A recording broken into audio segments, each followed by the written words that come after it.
إن الحمد لله نحمده ونستعينه ونستغفره ونؤمن به ونتوكل عليه ونعوذ بالله من شرور أنفسنا ومن سيئات أعمالنا من يهده الله فلا مضل له ومن يضلل فلا هادي له وأشهد أن لا إله إلا الله وحده لا شريك له وأشهد أن محمدا عبده ورسوله أما بعد கண்ணியத்திற்குரிய அல்லாஹ்வின் அடியார்களே, முஃமின்களுடைய உள்ளங்களில் ஈமானில் தடுமாற்றம் ஏற்படும் போதெல்லாம் மறுமையை மறந்து, மரணத்தை மறந்து, கபருடைய வாழ்க்கையை மறந்து, இந்த உலகத்தின் மீது மோகம் அதிகமாகி உலகத்தின் மீது நம்முடைய எண்ணம் சாயும் போதெல்லாம் இஸ்லாம் சில மருந்துகளை அறிமுகப்படுத்துகின்றது. இந்த மருந்துகளை நீங்கள் உட்கொள்ளுங்கள், இந்த விஷயங்களை நீங்கள் நினைத்து பாருங்கள். இப்படி நினைப்பதினால் இந்த உலகத்தின் மீது ஏற்பட்டிருக்கக்கூடிய மோகத்திலிருந்து உங்களுடைய உள்ளத்தை நீங்கள் வெளியாக்கி முழுக்க முழுக்க அல்லாஹும் அல்லாஹுடைய ரசூலும் சொன்ன அடிப்படையில், தக்வாவின் அடிப்படையில் நீங்கள் வாழ்ந்து மௌத்தாகலாம் என்று சில வழிமுறைகளை, சில வழிவகைகளை இஸ்லாம் நமக்கு சொல்லித் தருகின்றது. அதில் மிக முக்கியமான ஒன்றுதான் இந்த மௌத் என்பது. இந்த மரணத்தை பற்றி அல்லாஹ்வின் தூதர் ஸல்லல்லாஹு அலைஹி வஸல்லம் அவர்கள் நம்முடைய ஈமான் எப்போதெல்லாம் பலம் குன்றிவிடுமோ, நம்முடைய உள்ளத்திலிருந்து தக்வா எப்போதெல்லாம் விளையாட ஆரம்பித்து விடுமோ, அப்போதெல்லாம் இந்த மரண சிந்தனையை, மரணத்தை நினைவூட்டி சஹாபாக்களுடைய ஈமானை பலப்படுத்தி இருக்கின்றார்கள். அந்த அடிப்படையில் குர்ஆனிலே சூரத்து தகாசுர் என்று ஒரு சூரா இருக்கின்றது. இந்த சூராவில் மொத்தம் 8 வசனங்கள் இடம்பெறுகின்றது. அல்லாஹு தஆலா இந்த ஒரே சூராவில் 8 வசனத்தில் 3 உலகங்களை பற்றியும் அல்லாஹ் பேசுகின்றான். இந்த உலகம், பர்ஸக் என்று சொல்லக்கூடிய மன்னரை உலகம், பின்பு மறுமை ஆகிரத் என்ற உலகம். இந்த 3ஐயும் அல்லாஹு தஆலா ஒரே சூராவில் 8 வசனத்தில் அல்லாஹு தஆலா பேசி காட்டுகின்றான். முதல் ஒரு வசனத்தில் இந்த உலகத்தை பற்றி பேசுறான். இப்படி அல்லாஹு தஆலா பேசும் போதிலிருந்தே நம்மால் தெரிந்து கொள்ள முடியும், 8 வசனத்தில் 3 உலகத்தையும் அல்லாஹு தஆலா அடக்கி இருப்பதே மிகப்பெரிய ஆச்சரியம்தான். ஆனால் அதில் ஒரே ஒரு வசனம் இந்த உலகத்திற்கு இடம்பெறுகிறது. ஏன்னா இந்த உலகம் ரொம்ப சின்னது. இந்த உலகத்தில் உங்களுக்கு கொடுக்கப்பட்ட நேரம் என்பது ஆக குறுகியது. இந்த உலகத்தையே நீங்கள் நினைத்துக் கொண்டு உலகத்தில் இருந்து விடலாம் என்று நினைக்காதீர்கள் என்று சொல்வதை போன்று உலகத்திற்காக கொடுக்கப்படக்கூடிய வசனம் கூட சிறியதாகவே, சின்னதாகவே நமக்கு கொடுக்கப்பட்டிருக்கிறது. இது ஒரே ஒரு வசனம். பின்பு 4 வசனங்கள் பர்ஸகை பற்றி அல்லாஹ் பேசுகின்றான், அதாவது மன்னரை வாழ்க்கையை பற்றி அல்லாஹ் பேசுகின்றான். அதற்கடுத்து 3 வசனங்களில் அல்லாஹு தஆலா மறுமையை பற்றி பேசுகின்றான். இந்த முதல் வசனம் கூட ஒரு வார்த்தை உலகத்தை பற்றியது, மறு வார்த்தை நம்மை அல்லாஹு தஆலா சாடி பேசுகின்றான். அல்ஹாக்கும், உங்களை அழித்து விட்டது, உங்களை பராமுகமாக ஆக்கிவிட்டது, உங்களை மெய்மறக்க செய்து விட்டது. அத்தகாசுர், இந்த உலகத்திலே இருக்கக்கூடிய செல்வம் வேண்டும் வேண்டும் என்று சொல்லக்கூடிய உலக மோகம், இந்த உலகத்தில் உங்களுக்கு இருக்கக்கூடிய பதவி மோகம், இந்த உலகத்தின் மீது நீங்கள் போட்டுக் கொண்டு இருக்கக்கூடிய போட்டிகள், இந்த உலகம்தான் தங்களை நிலையாக வாழ வைக்கும் என்பது போன்று நீங்கள் நினைத்துக் கொண்டு இந்த உலகத்திற்கு பின்னால் சதா ஓடிக்கொண்டிருக்கிறீர்களே, இந்த நிலை, இந்த தன்மை உங்களை அழித்து விட்டது, உங்களை நாசமாக்கி விட்டது. அல்ஹாக்கும் அத்தகாசுர், உலகத்தின் மீது கொண்டிருக்கக்கூடிய இந்த மோகம் உங்களை நாசப்படுத்தி விட்டது. எதுவரை? ஹத்தா ஜுர்துமுல் மகாபிர். அல்லாஹ் இங்கிருந்து மன்னர் வாழ்க்கைக்கு போயிடுறான். ஹத்தா ஜுர்துமுல் மகாபிர், நீங்கள் மரணத்தை சந்திக்கும் வரைக்கும் இப்படித்தான் இருக்கிறீர்கள். மௌத் உங்களிடத்தில் வரும்போதுதான், மலக்குல் மௌத் உங்களுக்கு அருகாமையில் ஆஜராகும் போதுதான் உங்களுக்கு புரிகிறது, தவறாக வாழ்ந்து விட்டோமே, எதையோ நினைத்து நாம் வாழ்ந்து விட்டோமோ, எதுவோ நாம் பண்ணி விட்டோமோ, இப்படி வாழ்ந்திருக்க கூடாது, இது நம்முடைய நோக்கம் இல்லை என்று தெரியாமல் எங்கேயோ நாம் சுற்றி திரிந்தோமே, எது எதற்காகவோ நம்முடைய இளமையை நாம் வீணடித்து விட்டோமே, இது எல்லாமே அந்த மௌத் வரக்கூடிய நேரத்தில் தான் என்பதை அல்லாஹ் பேசுகின்றான். ஹத்தா ஜுர்துமுல் மகாபிர், உங்களுடைய மன்னரையை நீங்கள் சந்திக்கும் போதுதான், அது வரைக்கும் நீங்கள் இப்படித்தான் இருக்கிறீர்கள். ஹத்தா ஜுர்துமுல் மகாபிர். ஆனா அந்த மன்னரையை சந்திக்கும் நாளில் கல்லா சௌஃப தஅலமூன், சமீபமாக நீங்கள் புரிந்து கொள்வீர்கள். நீங்கள் அறிந்து கொள்வீர்கள். கல்லா சௌஃப தஅலமூன், சமீபமாக உங்களுக்கு தெரிந்துவிடும். சும்ம கல்லா சௌஃப தஅலமூன், இன்னும் சமீபமாக. அல்லாஹ் அழுத்தம் கொடுத்து பேசுறான். பின்பும் சமீபமாக, மிக விரைவில் நீங்கள் அறிந்து கொள்வீர்கள். இதற்காக நாம் வாழவில்லை, எதன் பின்னால் ஓடிக்கொண்டிருந்தோமோ அதற்காக நாம் வாழவில்லை. நாம் வாழ்ந்தது எல்லாம் வெறும் குப்பையாக போயிருக்கிறது. இப்போது எல்லாவற்றையும் பாவம் சம்பாதித்து நாம் சம்பாதித்து வைத்திருக்கிறோம் என்ற எண்ணம் அந்த மன்னரையை சந்திக்கும் நேரத்தில், நாளிலே உங்களுக்கு ஏற்படும் என்பதை அல்லாஹு தஆலா சொல்லி காட்டுகின்றான். ஒருவேளை நீங்கள் இந்த உலகத்தில் வாழும் போதே சரியான குர்ஆனையும் ஹதீஸையும் புரிந்து, மௌத்துக்காகத்தான் நாம் வாழ்கின்றோம், மறுமைக்காகத்தான் நாம் வாழ்கின்றோம், நாம் அல்லாஹுக்காக வாழ்ந்து கொண்டிருக்கிறோம், இந்த உலகத்திற்காக நாம் வாழவில்லை என்ற எண்ணம் உங்களுக்கு இருந்திருந்தால், அப்போது உங்களுக்கு தெளிவாக புரியும், நாம் இதற்காக வாழவில்லை. இந்த உலகம் நமக்கு கொடுக்கக்கூடிய இன்பம் துன்பம் இது எல்லாமே சோதனைத்தான். இன்பத்தில் இருப்பவர் நல்லா இருக்கிறோம் என்றும் நினைக்க வேண்டாம், துன்பத்தில் இருப்பவர்கள் கஷ்டப்படுகிறோம் என்றும் நினைக்க வேண்டாம். இந்த இரு சாரார்களுமே சோதிக்கப்படுபவர்கள் தான். இதை தெளிவாக அல்லாஹு தஆலா பேசி காட்டுகின்றான். சும்ம கல்லா சௌஃப தஅலமூன் கல்லா லவ் தஅலமூன இல்மல் யகீன். அவ்வாறல்ல விஷயம். இந்த உலகத்திற்கு பின்னால் நீங்கள் ஓடிக்கொண்டே இருந்தீர்களே, இது இல்ல மேட்டர்ப்பா, இது இல்ல சப்ஜெக்ட். கல்லா லவ் தஅலமூன இல்மல் யகீன், மரணத்தை நீங்கள் உறுதியாக காண்பீர்கள், மறுமையை நீங்கள் உறுதியாக காண்பீர்கள், கண்கூடாக நீங்கள் காண்பீர்கள். அல்லாஹு தஆலா அதுக்கு பேர் யகீன் சொல்லி வைக்கிறான். மௌத்துக்கு பெயர் அல்லாஹ் யகீன். இங்கே இருக்குல்ல, வஅபுது ரப்பக ஹத்தா யத்தியகல் யகீன். நபியே, மௌத் உங்களுக்கு வரும் வரைக்கும் நீங்கள் அல்லாஹ்வை அடிபணிந்து வாழ்ந்து கொண்டே இருப்பீர்களாக. மௌத்துக்கு பதிலா அல்லாஹ் யகீன் சொல்லி ஏன் வைக்கிறான் அப்படின்னா, மௌத் உறுதி, மௌத் மாற போறதில்ல, மௌத் ஏமாற்ற அல்ல. கண்டிப்பாக அவரவர்களுக்கு என்று வரக்கூடிய நேரத்தில், தினத்தில் நிச்சயமாக வந்தே தீரும். அந்த நேரத்தில் ஒருவர் யோசிப்பார், நாம தாடி வச்சிருந்திருக்கலாமோ, நம்ம தாடியை வளர விட்டிருக்கலாமோ, போன வாரம் கூட திடீர்னு நம்ம ஷேவிங் பண்ணும்போது தோணுச்சு தாடியை விட்டிருக்கலாமோ, இன்னைக்கு ஃபஜ்ர் தொழுதிருக்கலாமோ, லுஹருக்கு 2 ரக்காத் சுன்னத் தொழுதுட்டு வெளியே போயிருக்கலாமோ தோணும். எப்போ? மௌத் முடியக்கூடிய நேரத்தில். இந்த மரணத்தை உறுதியாக அந்த நேரத்தில் பார்க்கும் தருணத்தில் ஒவ்வொரு நபர்களுக்கும் ஒவ்வொரு மாதிரியான சிந்தனை வரும். இது உதாரணமா நான் சொல்றேன். அவரவர்கள் எதில் மூழ்கி இருந்தார்களோ அந்த சிந்தனை எல்லாமே அதிலிருந்து வெளிவருவதற்காக அல்லாஹு தஆலா அந்த நேரத்தை இல்மல் யகீன் அல்லாஹு தஆலா கொண்டுட்டு வருவான். இந்த நேரத்தை கொஞ்சம் யோசிச்சு பாருங்கள், நிதானமாக கொஞ்சம் நிதானத்தோடு யோசித்து பாருங்கள்.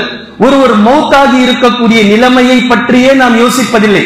ஆனால் நான் யோசிக்க சொல்வது, நாம் மௌத்தாகி இருக்கக்கூடிய தினம் எப்படி இருக்கும்? நாம் மௌத்தாகி இருக்கிறோம், நம்முடைய வீடு, நாம் கட்டி எழுப்பிய வீடு, சொந்தமாக காசு பணத்தை சேகரித்து, இது ஏன் கிரவுண்ட், என்னுடைய இது, இப்படி காத்து வரணுன்றதுக்காக நான் இப்படி ஜன்னல் வச்ச, இப்படி வரணுன்றதுக்காக நான் 2 அடி விட்டு கட்டினேன், இந்த இடத்துல இப்படி வரணுன்றதுக்காக 4 அடி தூக்கி கட்டினேன் என்று பார்த்து பார்த்து செதுக்கி செதுக்கி மேஸ்திரிகள் இடத்துல இப்படி வரக்கூடாது, இது இப்படி ஆயிடுச்சு, இது தப்பாயிடுச்சா, இடிங்க, மறுபடியும் கட்டுங்க, இது இப்படி வேண்டாம், இந்த சுவர் இப்படித்தான் இருக்கணும் என்று சுத்தி சுத்தி கட்டிய அந்த வீட்டிலே நாம் பிணமாக, மௌத்தாக, மையத்தாக நடுஹாலிலே வைக்கப்பட்டிருக்கும் நேரத்தில் எப்படி இருக்கும் என்று யோசித்து பாருங்கள். நாம் பார்த்து பார்த்து பார்த்து கட்டிய அந்த வீட்டில் மௌத்து வரைக்கும் தான் நமக்கு இடம். நாம் மௌத்தானதுக்கு பின்னா நம்ம கபர் கூட அங்க வைக்க மாட்டாங்க. நம்மளுடைய வீட்டில் கூட நீங்கள் என்ன வசியத் செஞ்சு பாருங்களேன், என்னுடைய கபரை இங்கே வச்சிருங்க, இந்த மாதிரி பெட்ரூம், நான் இந்த பெட்ரூம் ரொம்ப ஆசைப்பட்டு கட்டினேன், நான் வஃபாத் ஆனதற்கு பின்னால் என்னுடைய பெட்ரூமை எனக்கு கபரா ஆக்கிருங்க என்று நீங்கள் சொல்லி பாருங்களேன். உங்களுடைய வீட்டார்களிடத்தில் கேட்க மாட்டார்கள், பைத்தியம் பிடிச்சிருக்கான்னு சொல்லி கேட்பாங்க. யோசித்து பாருங்கள் கண்ணியத்திற்குரிய அல்லாஹ்வின் அடியார்களே, இந்த நேரத்தில் நாம் மௌத்தாக நம்முடைய வீட்டிலே ஹாலிலே படுத்துக் கொண்டிருக்கும் போது மக்கள் வருவார்கள். அவரவர்கள் அவரவர்களுக்கு வந்தது எல்லாம் பேசுவார்கள். இவர் தான் லாஸ்டா பார்த்து என்ன சிரிச்சாரு, நேத்து கூட பேசிட்டு போனாரு, நேத்து கூட இருந்தாருப்பா, நல்லா இருந்தாருப்பா. உலக மக்களுக்கு காரணம் தேவை. காரணத்திற்காக அல்லாஹு தஆலா ஏதோ ஒரு காரணத்தை வைத்து மௌத்தாக்குவான். ஆனால் அல்லாஹ்வினுடைய ஏற்பாட்டிலே இன்றைய தினம் அவர் மௌத்தாக வேண்டும். இந்த நொடி அவருடைய வாழ்வாதாரம் முடிக்கப்படுகின்றது. இவ்வளவுதான். அல்லாஹு தஆலா காரணங்களை கொண்டு வந்து வஃபாத்தை கொண்டு வருவார். இது உலக மக்களுடைய அறிவு அந்த அளவுக்கு தான் இருக்கிறது. இந்த நேரத்தில் மக்கள் வருவார்கள். திடீரென்று ஒருவர் வருவார், செலவுக்கு காசு இருக்கா, இதுக்கு இருக்கா, அதுக்கு இருக்கா, கபருக்கு சொல்லியாச்சா, தோண்ட சொல்லியாச்சா, ஜனாசா சொல்லியாச்சா, மைத்துல இது வாசியாச்சா.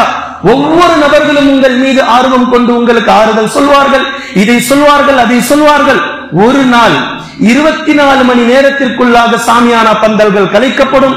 சேர்கள் மீண்டும் ஒன்றோடு ஒன்று அடுக்கி பள்ளிவாசலுக்கு கொண்டு செல்லப்படும். உங்களுடைய ஃப்ரீசர் பாக்ஸ் மறுபடியும் கொண்டு போய் அங்க வைக்கப்படும். ஜனாசாவை மீண்டும் பள்ளிவாசலில் கொடுத்து விடுவார்கள்.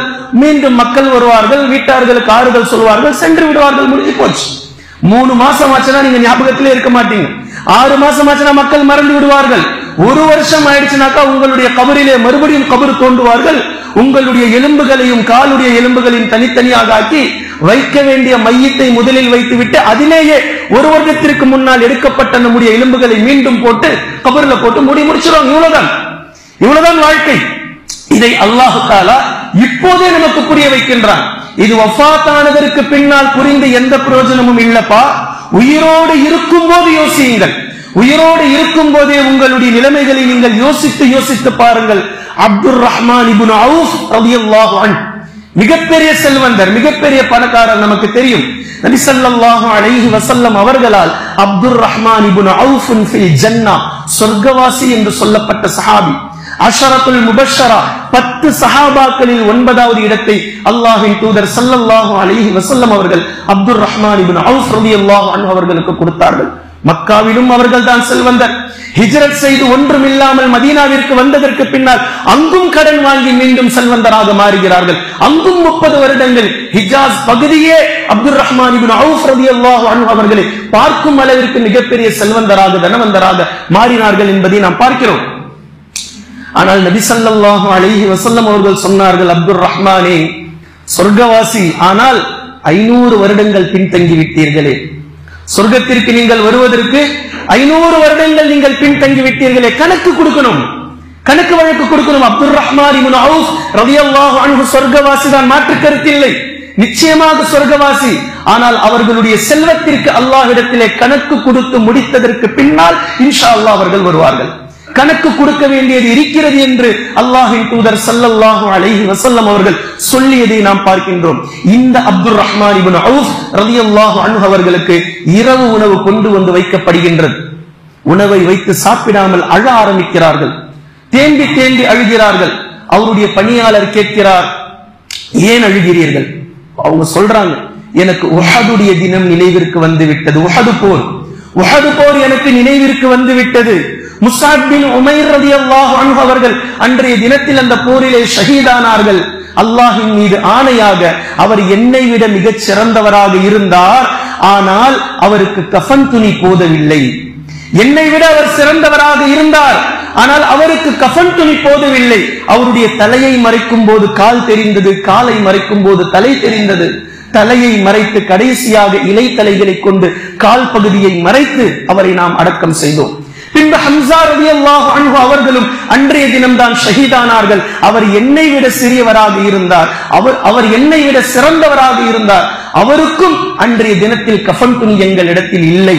இப்போது அல்லாஹு தஆலா எனக்கு இவ்வளவு செல்வத்தை கொடுத்திருக்கின்றான். நான் செய்திருக்கக்கூடிய நன்மைகளுக்கெல்லாம் அல்லாஹு தஆலா இந்த உலகத்திலேயே பிரதிபலனை கொடுத்து விட்டானோ என்று நான் அஞ்சுகின்றேன். எனக்கு பயமா இருக்கு.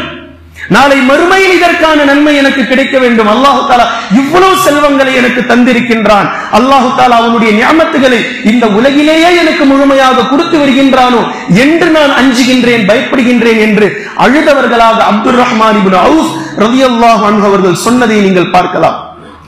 கண்ணியத்திற்குரிய அல்லாஹ்வின் அடியார்களே, இந்த விஷயத்தை மிக தெளிவாக நாம் யோசித்து பார்க்க வேண்டும். நபி ஸல்லல்லாஹு அலைஹி வஸல்லம் அவர்கள் ஒவ்வொரு மனிதருடைய உள்ளத்திலும் ஈமான் எப்போதும் அதிகமாக இருக்க வேண்டும். அவருடைய உள்ளம் இந்த மரணத்தை விட்டு திசை திரும்பி உலகத்தின் பக்கம் சென்று விடக் கூடாது என்பதற்காகத்தான் பலதரப்பட்ட நினைவுகளை, மருந்துகளை கொடுத்த விஷயத்தில் மரணத்தை, மௌத்தை முதன்மையாக கொடுத்தது மட்டுமல்லாமல், உங்களுடைய ஊரில், உங்களுக்கு பக்கத்தில், உங்களுடைய உறவினர்களில் எங்கேனும் வஃபாத், மௌத் செய்தி கேள்விப்பட்டால் நீங்கள் சென்று விடுங்கள். அங்க நீங்கள் செல்லுங்கள். அவரை பார்ப்பதற்காக மட்டுமல்ல, நபி ஸல்லல்லாஹு அலைஹி வஸல்லம் அவர்கள் மௌத்துடைய விஷயத்தில் பங்கெடுத்து அந்த விஷயத்தில் செய்யக்கூடிய வேலைகளுக்கு ஒவ்வொன்றாக நபி அவர்கள் பிரிக்கிறார்கள். அதற்கான நன்மைகளை நபி ஸல்லல்லாஹு அலைஹி வஸல்லம் அவர்கள் அக்குவேர் ஆணிவேராக தனித்தனியாக பிரித்து சொல்கிறார்கள். மன் கஸ்ஸல மையிதன் ஃபகதம அலைஹி குஃபிர லஹு 40 மர்ரா. எவர் ஒருவர் மையத்தை குளிப்பாட்டுவாரோ, நல்லா கவனிக்கணும், எவர் ஒருவர் ஒரு மையத்தை குளிப்பாட்டுவாரோ. ஆனா இன்னைக்கு நம்மளுடைய நிலைமை அதுக்குன்னு ஒரு ஆளை வச்சிருக்கிறோம். தயவு செய்து இப்படி செய்யாதீர்கள். அவரவர்களுடைய வீட்டில் வஃபாத் ஆகக்கூடிய ஒரு உறவினரை அவரே குளிப்பாட்ட வேண்டும். இன்ஷா அல்லாஹ் கண்டிப்பாக குளிப்பாட்டுவதற்கென்று ஒரு நபர் அங்கிருந்து கூப்பிடுங்க, இங்கிருந்து கூப்பிடுங்க, அவரை போய் கூப்பிடுங்க, இவரை போய் கூப்பிடுங்க. இது வேண்டாம், இப்படி அல்ல.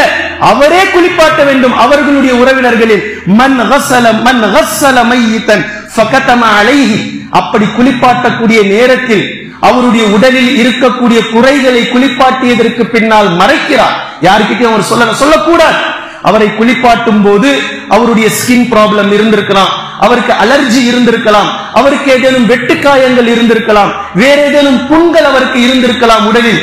குளிப்பாட்டியதற்கு பின்னால் எப்படி நபி ஸல்லல்லாஹு அலைஹி வஸல்லம் அவர்கள் குளிப்பாட்ட சொன்னார்களோ அப்படி குளிப்பாட்டியதற்கு பின்னால் அவருடைய உடலை பார்த்த ஒரு மனிதர் வெளியே வந்ததற்கு பின்னால் அதை சொல்லக்கூடாது.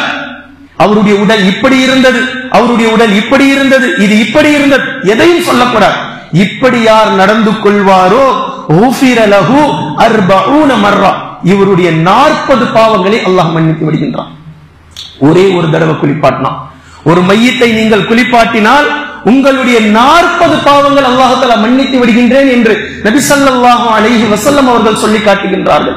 கண்ணியத்திற்குரிய அல்லாஹ்வின் அடியார்களே, இன்று மையத்தை குளிப்பாட்டுவதற்காக ஒரு நபரை நாம் வைத்திருக்கின்றோம். ஆனால் நபி ஸல்லல்லாஹு அலைஹி வஸல்லம் அவர்களிடத்தில் ஆயிஷா ரலியல்லாஹு அன்ஹா அவர்கள் எனக்கு தலைவலி ஏற்பட்டிருக்கிறது என்று சொல்லும் போது நபி ஸல்லல்லாஹு அலைஹி வஸல்லம் அவர்கள் சொன்னார்கள், உமக்கும் தலைவலியா ஆயிஷாவே? எனக்கு முன்னால் நீ மௌத்தாக கூடாதா? எனக்கு முன்னால் நீ வஃபாத்தாக கூடாதா? அப்படி வஃபாத்தானால் உனக்கு நானே குளிப்பாட்டி, நானே கஃனிட்டு, நானே உன்னை தஃபன் செய்வேனே. ஆனால் இங்கு அல்லாஹ்வுடைய ஏற்பாடு வேறு மாதிரியாக இருக்கிறது. உனக்கு முன்னால் நபி ஸல்லல்லாஹு அலைஹி வஸல்லம் அவர்கள் இப்போது வஃபாத்தாக இருக்கிறார்கள். இத நபி ஸல்லல்லாஹு அலைஹி வஸல்லம் சொல்றாங்க ஆயிஷா ரலியல்லாஹு அன்ஹா கிட்ட, எனக்கு முன்னால் நீ வஃபாத்தானால் நானே குளிப்பாட்டி, நானே கஃனிட்டு, நானே தஃனிடுவேன் என்று மனைவியை பார்த்து நபி ஸல்லல்லாஹு அலைஹி வஸல்லம் அவர்கள் சொல்லக்கூடிய ஹதீஸை நாம் பார்க்கின்றோம். குறைந்தபட்சம் கணவன் மனைவிக்குள்ளாகும் இந்த விஷயம் இல்லை. என்று இஸ்லாமிய சமூகத்தில் மனைவி இறந்தால் கணவர் குளிப்பாட்டுவதில்லை, கணவர் இறந்தால் மனைவி குளிப்பாட்டுவதில்லை. அப்போதும் வேறு ஒரு நபர் தான் வருகிறார். நபி ஸல்லல்லாஹு அலைஹி வஸல்லம் அவர்களுடைய இந்த ஹதீஸ் இங்கோடு முடிந்து போகவில்லை. நபி ஸல்லல்லாஹு அலைஹி வஸல்லம் அவர்களுடைய மகள் ஃபாத்திமா ரலியல்லாஹு அன்ஹா அவர்கள் இறந்த போது அலி ரலியல்லாஹு அன்ஹு தான் குளிப்பாட்டினார்கள். தன் மனைவியை கணவர் குளிப்பாட்டுவதை விட வேறு யார் சிறந்த முறையில் குளிப்பாட்ட முடியும்? வேறு யாருக்கு அந்த உணர்வு இருக்கும்? வேறு யாருக்கு அந்த ஃபீல் வரும்? கணவர் இறந்தால் மனைவி குளிப்பாட்ட வேண்டும். அபூபக்கர் சித்தீக் ரலியல்லாஹு அன்ஹு அவர்கள் வஃபாத் ஆன போது அவர்களுடைய மனைவிதான் அபூபக்கர் சித்தீக் ரலியல்லாஹு அன்ஹு அவர்களை குளிப்பாட்டினார்கள். அஸ்மா பின்த் உமைஸ் ரலியல்லாஹு அன்ஹு குளிப்பாட்டி விட்டு கஃன் விட்டு தான் சஹாபாக்களுக்கு செய்தியே சொல்கிறார்கள், அபூபக்கர் அமீருல் முஃமினீன் வஃபாத் ஆகிவிட்டார், நான் குளிப்பாட்டி கஃனிட்டு விட்டேன், கொண்டு போய் அடக்கம் செய்யுங்கள் என்று மனைவி அதன் பின்புதான் அறிவிப்பை செய்கிறார்கள். கண்ணியத்திற்குரிய அல்லாஹ்வின் அடியார்களே, இப்படித்தான் ஒவ்வொரு விஷயமும் இருந்தது. நபி ஸல்லல்லாஹு அலைஹி வஸல்லம் அவர்கள் இறந்த போது அலி ரலியல்லாஹு அன்ஹு அவர்கள் குளிப்பாட்டினார்கள். தம்பி முறை, இப்படி உறவுகள் முன்னே வர வேண்டும். முதலில் நபி ஸல்லல்லாஹு அலைஹி வஸல்லம் அவர்களுடைய ஆடைகள் கலைக்கப்படவில்லை. ஏனென்றால் நபிமார்களுடைய ஆடை எப்போதும் கலைக்கப்படாது. எந்த ஆடையில் அவர்கள் இருக்கிறார்களோ அதே ஆடையில் அப்படியே குளிப்பாட்டுவார்கள், அதன் மீதே கஃனிடுவார்கள். நபிமார்களுடைய ஜனாசாவை சுமந்தும் செல்ல மாட்டார்கள். இது நபிமார்களுக்கு என்று அல்லாஹ் தஆலா கொடுத்த சிறப்பு. நபிமார்களுடைய ஜனாசா ஒரு இடத்தில் இருந்து இன்னொரு இடத்திற்கு செல்லாது. எங்கு அவர்கள் வஃபாத் ஆகிறார்களோ அங்குதான் அல்லாஹ் தஆலா அவர்களுடைய கபரையும் நிர்ணயிக்கின்றான். எங்கு கபரை அல்லாஹு தஆலா அவர்களுக்கு நிர்ணயிக்கின்றானோ அங்கு வைத்துதான் அவர்களுடைய ரூஹையும் அல்லாஹு தஆலா எடுப்பான்.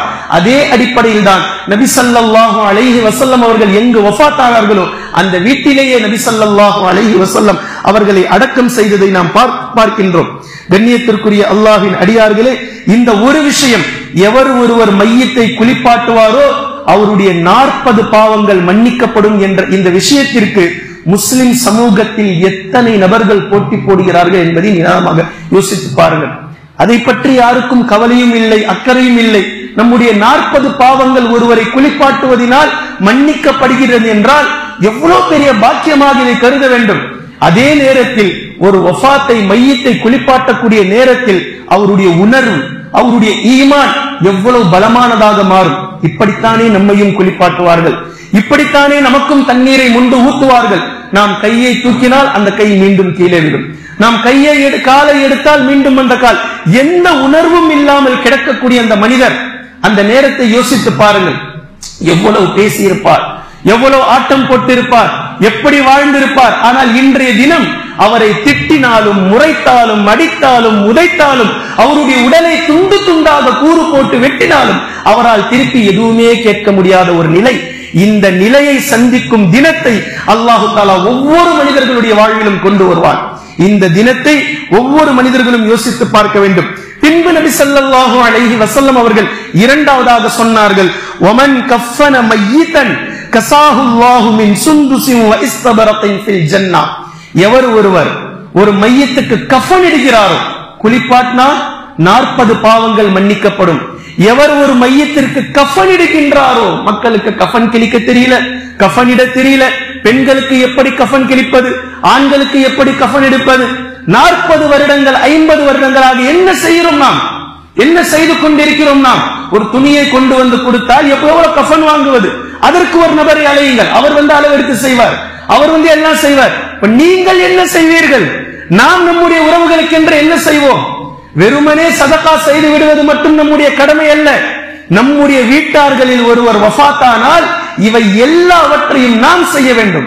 நாம் கஃன் கிழிக்க வேண்டும், நாம் அதற்குரிய, ஏன் இன்னும் சொல்ல போனால் நம்முடைய கஃனை நாமே தயார் செய்து வைக்கலாம். என்னுடைய கஃன், நான் வஃபாத் ஆகிவிட்டால் எனக்காக நான் கஃனை கிழித்து வைத்திருக்கிறேன், இதை வைத்து எனக்கு செய்யலாம், தப்பில்லை. நம்முடைய கஃனை நாமே செய்து வைக்கலாம். ஆனால் எந்த நபர்களுக்கும் அதை சேகரிப்பதில் எந்த விதமான எண்ணமும் வருவதில்லை. நபி ஸல்லல்லாஹு அலைஹி வஸல்லம் அவர்கள் சொல்கிறார்கள், வமன் கஃபன மய்யிதன், எவர் ஒருவர் ஒரு மையத்துக்கு கஃன் இடுகிறாரோ கஸாஹு அல்லாஹு மின் சுந்துஸின் வ இஸ்தபரத்தின் ஃபில் ஜன்னah. மென்மையான பட்டினாலான பட்டு துணியை சொர்க்கத்திலே அல்லாஹு தஆலா இவர் கஃனிட்டாரே, இவருக்கு அல்லாஹு தஆலா நாளை மறுமை நாளே ஆடை அணிவிப்பான்.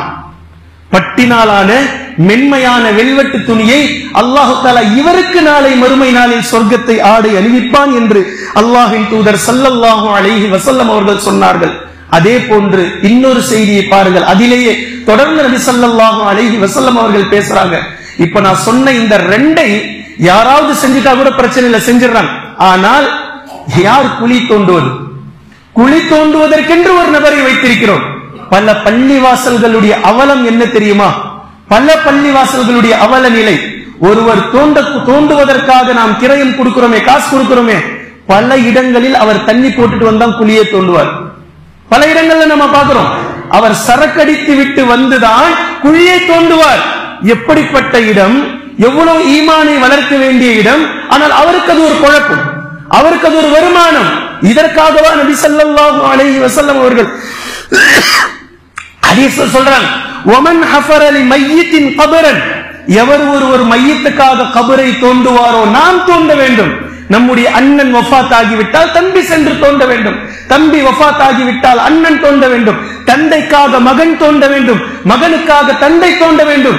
உறவுகளுக்கிடையில் எவர் ஒருவர் ஒரு மையத்துக்காக ஒரு கபரை தோண்டுவாரோ ஃபஅஜன்னஹு ஃபீஹி அஜ்ரா லஹு மினல் அஜ்ரி கஅஜ்ரி மஸ்கனி அஸ்கனஹு இலா யௌமில் கியாமா. ஒரு மையத்துக்காக ஒருவர் கபரை தோண்டினால் இவருக்காக அல்லாஹு தஆலா கொடுக்கக்கூடிய நன்மை, உயிரோடு இருக்கக்கூடிய ஒரு மனிதரை இவருடைய வீட்டில் கியாமத் நாள் வரைக்கும் இவர் தங்க வைத்தால் என்ன நன்மை இவருக்கு கிடைக்குமோ இந்த நன்மையை அல்லாஹ் அவருக்கு கொடுத்து விடுகின்றான். ஒரு மனிதரை கியாமத்து நாள் வரைக்கும் தன்னுடைய வீட்டில் ஒருவர் தங்க வைக்கிறார். எந்த கிரயமும் வாங்காமல் அவருடைய நன்மை கருதி அவரை இவருடைய வீட்டில் இவர் தங்க வைக்கிறார். வீடு இல்லாத ஒரு மனிதரை யோசித்து பாருங்கள். ஒருவருக்கு வீடு இல்ல, வாழ்நாள் ஃபுல்லா வீடு இல்ல, அதுல போய் என்னங்க இருக்கு, என் வீட்டுல வந்து தங்கிக்கங்க, ஒன்னும் பிரச்சனை இல்லை, இருங்க, உங்களுக்கு என்று ஒரு ரூம் ஒதுக்கி கொடுத்துற, நீங்க இருங்க, இதை நான் அல்லாஹுக்காக செய்கிறேன் என்று கியாமத்து நாள் வரைக்கும் ஒருவரை தங்க வைத்தால் என்ன நன்மை கிடைக்குமோ இந்த நன்மையை ஒரு மையத்துக்காக கபர் தோண்டியவருக்கு அல்லாஹு தஆலா கொடுத்து விடுகின்றான் என்று அல்லாஹ்வின் தூதர் ஸல்லல்லாஹு அலைஹி வஸல்லம் அவர்கள் சொல்லிய இந்த ஹதீஸ் ஸஹீஹு தர்கிபிலே நீங்கள் பார்க்கலாம். இதே போன்று இன்னொரு அவல நிலையை நாம் பார்க்கின்றோம். மனைவி வஃபாத் ஆகிவிட்டார்கள், கணவர் தூரமாக நிற்கிறார் கபரிலே. அங்கு இறக்குவது, கபரிலே உள்ளே இறக்குவது வேற யாரோ, இறங்குவது யாரோ, மற்ற நபர்கள் இறங்குகிறார்கள். அண்ணன் வஃபாத் ஆகிவிட்டார், தம்பி எங்கேயோ நிற்கிறார், தந்தை வஃபாத் ஆகி இருக்கிறார், மகன் எங்கேயோ நிற்கிறார். அவரவர்களுடைய உறவினர்கள் கபரிலே இறங்க வேண்டும். அவரவர்களுடைய இரத்த பந்த உறவுகள் அவரவர்களை வாங்கி வைக்க வேண்டும். அல்லாஹ்வின் தூதர் ஸல்லல்லாஹு அலைஹி வஸல்லம் அவர்களும் சிலர்களுக்காக கபரிலே இறங்கி இருக்கிறார்கள். அவர்களுடைய உறவுகளுக்காக நபி ஸல்லல்லாஹு அலைஹி வஸல்லம் அவர்கள் வேலை சொல்லல, நீங்க தஃபன் பண்ணிருங்க, அடக்கிருங்கன்னு சொல்லல.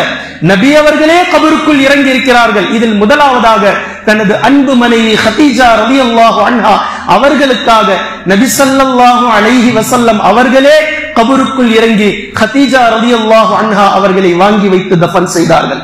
அதே போன்று ஹதீஜா ரலியல்லாஹு அன்ஹா அவர்களுக்கு முந்தாரத்து பிள்ளை ஒன்று இருந்தது. அந்த பிள்ளை வஃபாத்தான போதும் நபி ஸல்லல்லாஹு அலைஹி வஸல்லம் அவர்கள் அந்த குழந்தைக்கு பொறுப்புதாரி.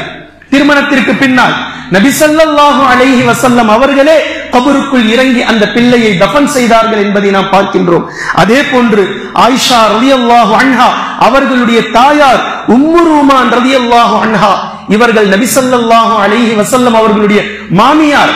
நபி ஸல்லல்லாஹு அலைஹி வஸல்லம் அவர்களே கபருக்குள் இறங்கி இவர்களை தஃபன் செய்ததை பார்க்கின்றோம். இதே போன்று ஒரு சஹாபி இருந்தார்.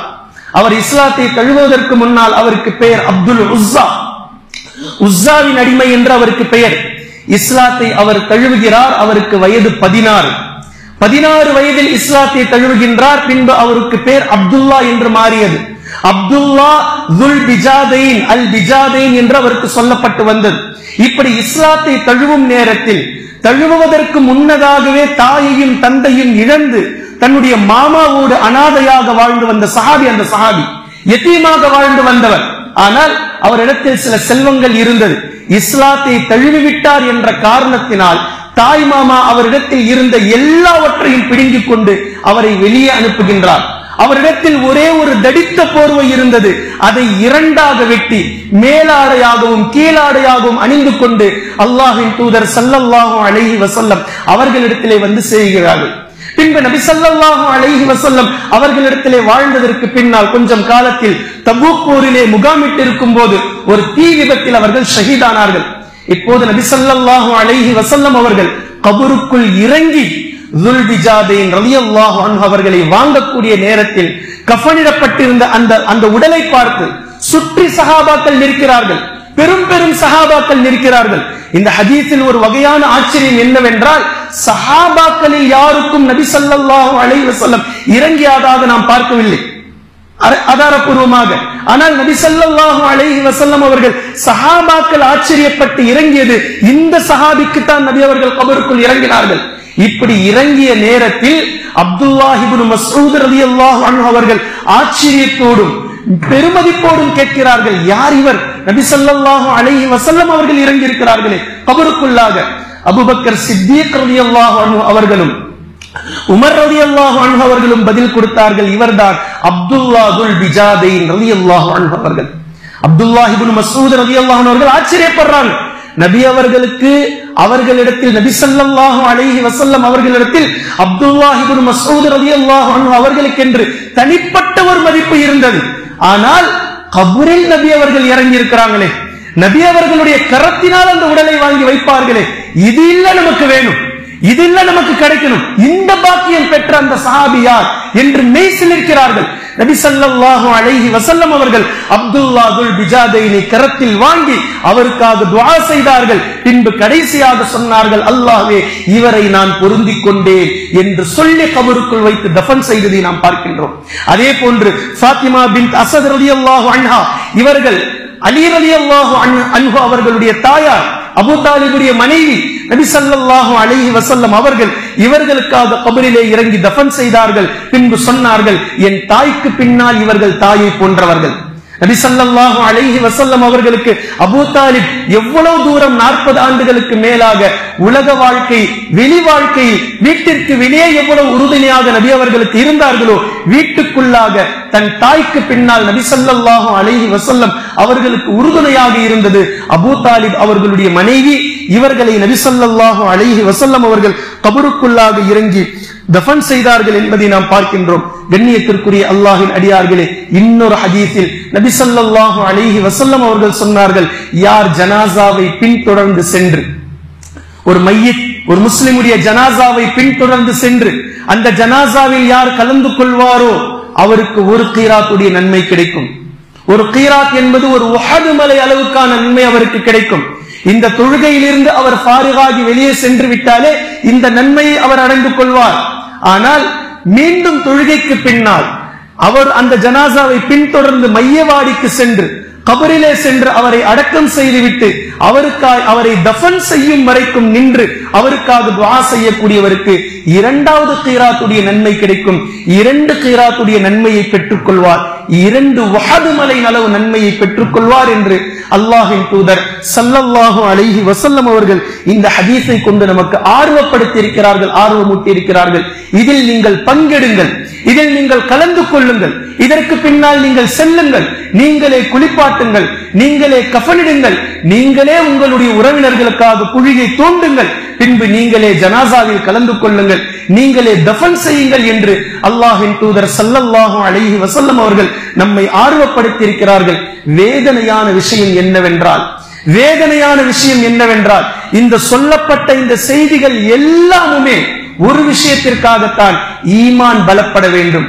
உலக மோகத்திலிருந்து நம்முடைய உள்ளம் விடுபட்டு மரணத்தின் பக்கமும் மறுமையின் பக்கமும் அல்லாஹுடைய பயத்தின் பக்கமும் தக்வாவின் பக்கமும் உள்ளம் சாய வேண்டும் என்பதற்காகத்தான் சொல்லப்பட்ட இந்த விஷயம் என்றால், மனிதர்களில் பெரும்பாலானவர்களை நாம் பார்க்கின்றோம் கபருக்கு சென்றதற்கு பின்னால் கபரிலே நின்று கொண்டு உலக விஷயத்தை பேசக்கூடியவர்களை நாம் பார்க்கின்றோம்.